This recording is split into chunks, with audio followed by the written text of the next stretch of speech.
La petite fille rentra chez elle pour découvrir que sa maman n'était pas encore rentrée du travail. Elle avait beau avoir faim, cet enfant raisonnable ne se plaignit pas. Elle pensait que sa mère faisait encore des heures supplémentaires et se dit qu'en patientant un peu, elle finirait bien par rentrer. La fillette préférait manger une banane moisie plutôt que de toucher à la belle, qu'elle voulait garder pour sa maman chérie. Hélas, elle ignorait que sa mère, épuisée par le travail, avait fait une crise cardiaque et avait quitté ce monde. La femme observait sa fille qui, en son absence alors qu'elle partait gagner leur vie, passait son temps à serrer son petit ours en peluche dans ses bras, l'attendant sagement. Les larmes coulaient déjà sur ses joues. Elle se reprochait amèrement d'avoir privilégié l'argent au détriment du temps passé auprès de sa fille. Soudain, la petite entendit la porte s'ouvrir et crut que sa maman rentrait enfin. Quelle ne fut pas sa surprise de voir débarquer sa grand-mère et son oncle aux intentions douteuses. La belle-mère de la défunte avait toujours eu l'habitude de lui soutirer de l'argent, et maintenant que la fillette se retrouvait seule. Pendant ce temps, le PDG à l'apparence froide contemplait la photo de son ancienne compagne, le cœur lourd de nostalgie. Il n'arrivait toujours pas à comprendre les véritables raisons qui l'avaient poussé à rompre avec lui autrefois. C'est alors que sa sœur fit son entrée, accompagnée de leurs parents. Elle déclara avoir trouvé des ressemblances frappantes entre cet enfant et son frère,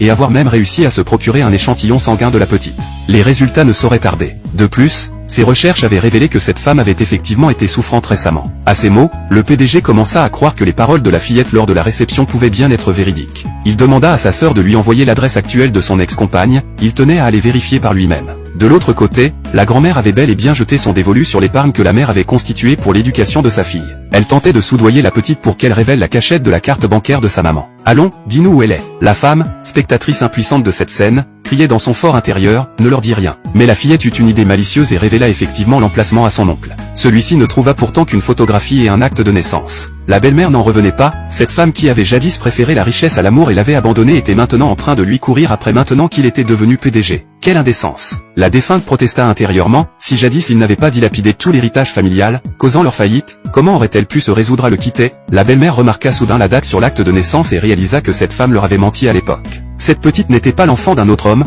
mais pourrait bien être celle du PDG. L'oncle pensait que ce n'était qu'une coïncidence, si c'était vraiment l'enfant du PDG, sa sœur se serait empressée d'aller le retrouver pour se faire reconnaître. Tout en parlant, il déchira la photo. Voyant son plan de retrouvailles avec son papa s'effondrer, la fillette était bien décidée à ne jamais remettre cette carte bancaire, quoi qu'il arrive. Mais cela ne fit qu'attiser la colère de son oncle sans scrupule. C'est à cet instant précis que le PDG fit irruption, enfonçant la porte. Chat contrôle sonnait 4.